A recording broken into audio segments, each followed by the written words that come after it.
Good afternoon, students. So today I'm going to start with the new topic. It is types of chemical reactions, right? Chemical reactions के बारे में हमने पढ़ लिया पहले. उसके बाद हमने उसको बैलेंस करना सीख लिया है कि how to balance the chemical reaction. आपको मैंने कुछ एग्जांपल्स करने के लिए दिए थे, शायद किए हैं आपने. और मैंने आपको जो क्वेश्चंस थे वो भी शेयर किए थे आपको कि किस तरीके से करने हैं. आपने कर लिए हैं, वो नोटबुक में नोट करने हैं वो आपको, ठीक है.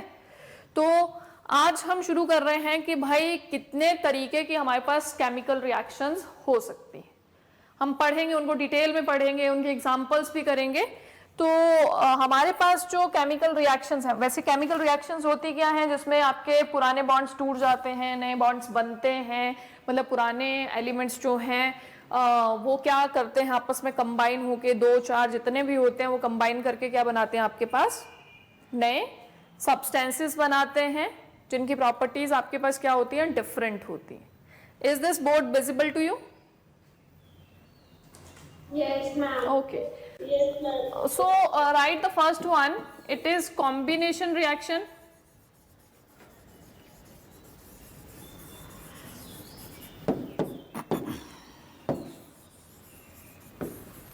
The first type of the chemical reaction is combination reaction. The second one is decomposition reaction.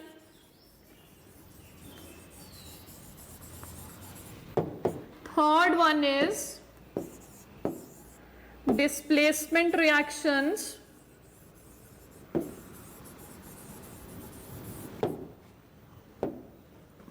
Fourth one is double displacement reactions.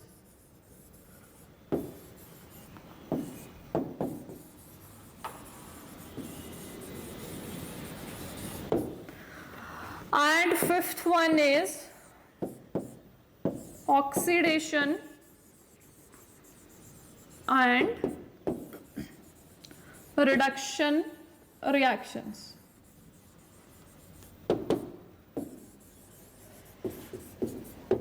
तो इस लेवल पे आप इन 5 तरह की रिएक्शंस को स्टडी करेंगे, जिसमें पहली वाली क्या है, it is combination. The second one is decomposition. Third one is displacement reaction. Fourth one is double displacement, and the another one is the last one is oxidation and reduction reaction. तो पहले हम इसको detail में study करेंगे कि combination reaction हमारे पास क्या होती है. क्लियर है? तो combination reaction, Astika and Gurmukh, kindly switch on your camera.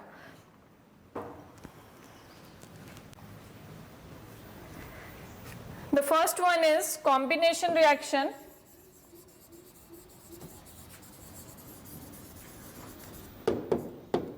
पहले तो चीज क्लियर होनी चाहिए कि कॉम्बिनेशन होता क्या है.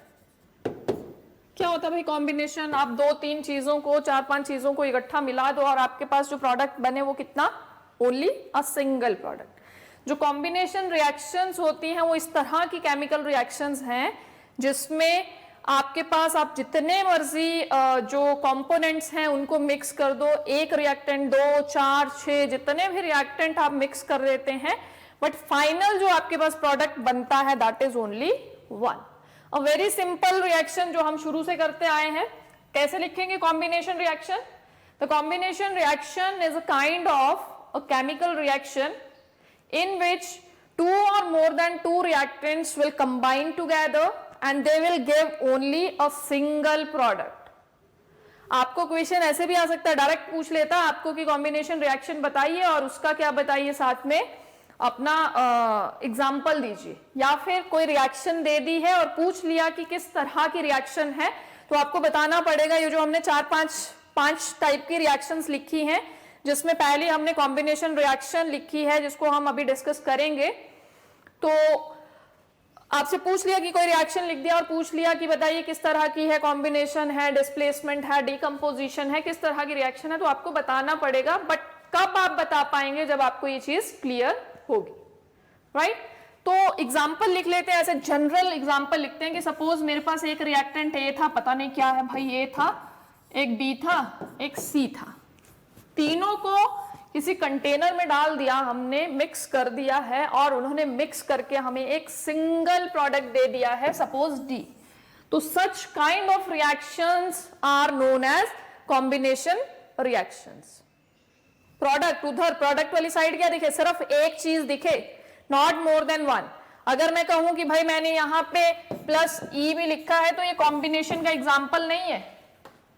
This reaction is not an example of combination reactions। combination reaction में नोट करके लिखिए, नोट की फॉर्म में लिखिए कि जो प्रोडक्ट होता है वो सिंगल प्रोडक्ट होता है। the product is a single product। is it clear? so ये हमने एक जनरल रिएक्शन लिखी, एक स्पेसिफिक रिएक्शन लिख लेते हैं। फॉर एग्जांपल कि भाई जो आपके पास मैग्नीशियम और ऑक्सीजन वाला रिएक्शन है, आपके पास दो रिएक्टेंट्स हैं, एक मैग्नीशियम है और एक क्या है, डाइऑक्सीजन है। दोनों आपस में कंबाइन हुए और उन्होंने कंबाइन होके जो आपको प्रोडक्ट दिया है that is only a single product. It's only a single product. तो this is an example of a combination reaction. Combine हो गया, सब मिल गया, मिक्स हो गया और एक बन गया। ठीक है, क्लियर? Is it clear?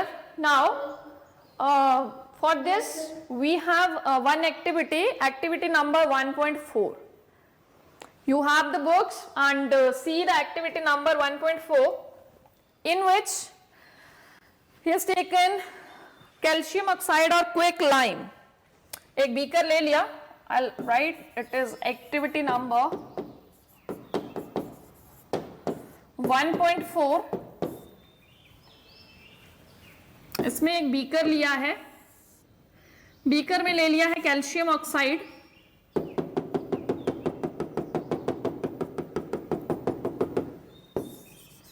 और इस कैल्शियम ऑक्साइड को नाम लिख देती हूं, वैसे बुक में है आपके, कैल्शियम ऑक्साइड लिया है और इसका जो कॉमन नेम है it is quicklime.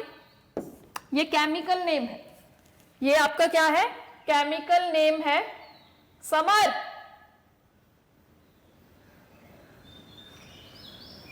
This is chemical name.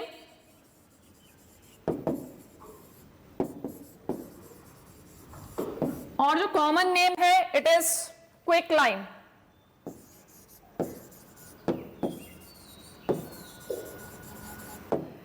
Brackets में लिख रही हूं मैं, और बड़ी सारी जो चीजें हैं उनको कॉमन नेम से ही जाना जाता है। आप चले जाएंगे ना, मान लीजिए आप मार्केट चले गए और आपने जाके उनको ये बोला कि भाई कैल्शियम ऑक्साइड दे दीजिए, तो मुझे नहीं लगता कि भाई जो शॉपकीपर है वो समझ पाएगा कि कैल्शियम ऑक्साइड क्या है। अगर आप उसको बोलोगे ना क्विकलाइम दे दो, चूना दे दो, तो वो आपको फटाफट से क्या करेगा, जितना भी आप मांगेंगे वो दे देगा। क्विकलाइम इज व्हाट, चूना। व्हाइट वॉशिंग करते हैं ना, जैसे नए नए घर बनते हैं उसके बाद व्हाइट वॉश किया जाता है, उसके लिए एक पाउडर लाया जाता है। सबसे पहले व्हाइट वॉश करने के लिए पाउडर लाया जाता है, उसमें पानी वानी डाला जाता है। आप हो सके तो इस एक्टिविटी को घर में करके देख सकते हैं। थोड़ा सा कहीं से भी आप लाएंगे, जाएंगे मार्केट जाएंगे, चूना लेके आएंगे, उसमें थोड़ा सा पानी डालेंगे और फिर उसके बाद ऑब्जर्व करेंगे कि क्या हुआ वहां पे। आप देखेंगे आपने जिस कंटेनर में उस चीज को ले रखा है, उस चूने को ले रखा है, जब आप उसमें पानी डालेंगे, जब आप उस कंटेनर को टच करके देखेंगे तो एक तो आपको वो गर्म लगेगा, ठीक है, और दूसरा क्या है